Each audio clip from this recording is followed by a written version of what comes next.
Bonjour à tous, 8 juin 2023, 17h55, retour sur un lieu où j'avais fait plein de photos de l'orchidée, l'orchis pourpre. Alors le 8 juin, voilà que les stades sont les orchis pourpres, au stade de graines. C'est vraiment très belle orchidée, hein, très grande. Hein. Et là ça fait comme des petites bananes vertes et les graines à l'intérieur de ces fruits là sont en train de se maturer. Donc si on coupe ces orchidées là maintenant, s'il y a une fauche qui est faite le 8 juin, les orchidées ne vont pas pouvoir donner des graines viables. Je mets à la suite de cette séquence de vidéos là, juste après là, à l'instant, une série de photos des orchidées photographiées à cet endroit, des orchis pourpres. Parmi elles, il y a une qui est de couleur blanche. C'est une orchis pourpre de forme hypochrome.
Il y a également d'autres orchidées hein, qui ne sont pas tout à fait au stade de graines, qui sont encore au stade de fleurs.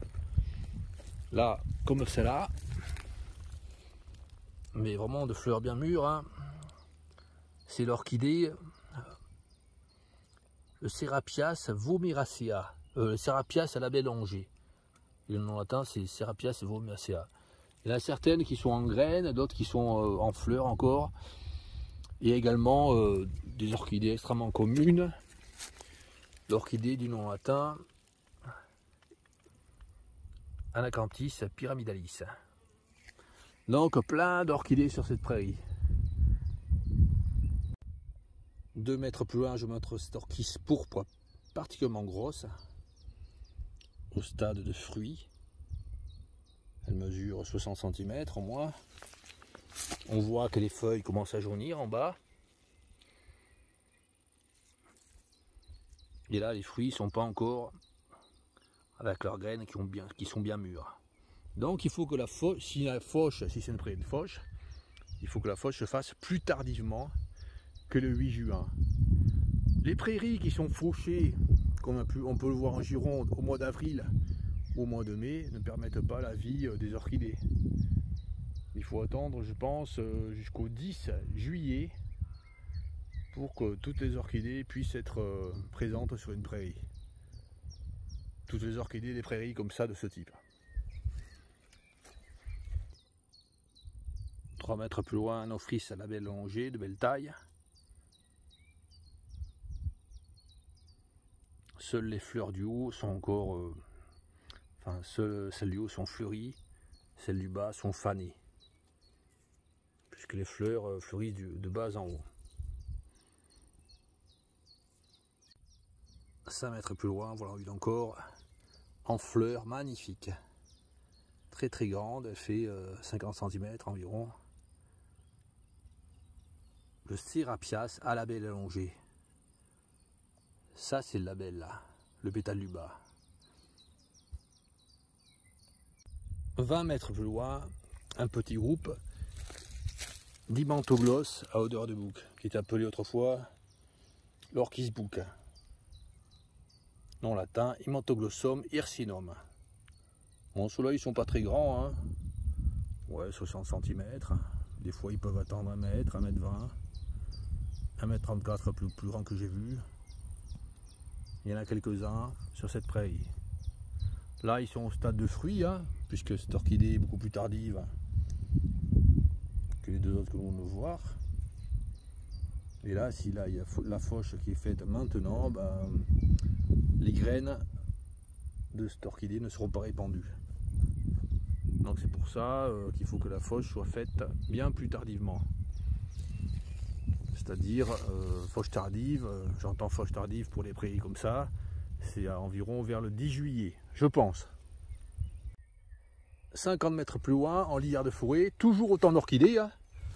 Alors il y a toujours ces orchidées qui ont fleuri, qui étaient en fleurs le 20 avril, l'orchis pourpre. Il y a toujours l'orchidée Anacanthis pyramidalis, Jonathan Anacanthis pyramidalis, qui est en fin de floraison. Elles sont très jolies. Également l'orchidée du Jonathan Hemantoglossum hirsinum, nombreuses en lisière là, très jolies, qui atteignent 80 cm au moins à cet endroit, mais des fois elles sont beaucoup plus grandes. Mais malheureusement, nous trouverons des robiniers Fausacacia qui n'ont rien à faire sur ce lieu. Ce sont des arbres d'origine américaine qui proviennent de l'Est de l'Amérique, des États-Unis. Malheureusement, ces arbres envahissent ces milieux sauvages et nuisent à la présence des orchidées. Et là, nous avons une haie, enfin une bordure avec beaucoup de pruneliers. Le prunelier est très favorable à la vie de plein de papillons, tels que le papillon le gazé et le flambé. Là, j'ai jamais vu de gazé, je ne sais pas s'il y en a, je pense qu'il n'y en a pas. À plein d'endroits, le gazé a disparu. J'ai fait une vidéo où on voit le gazé, mais en Gironde. Mais c'est vraiment un endroit très restreint. Allez, nous allons voir ce qu'il y a plus loin. Hein. Les débilités extrêmes qu'il y a juste à côté, là, à quelques kilomètres, au cœur du village. Allez, c'est parti. Je pense que je vais faire une autre vidéo pour montrer le village à côté.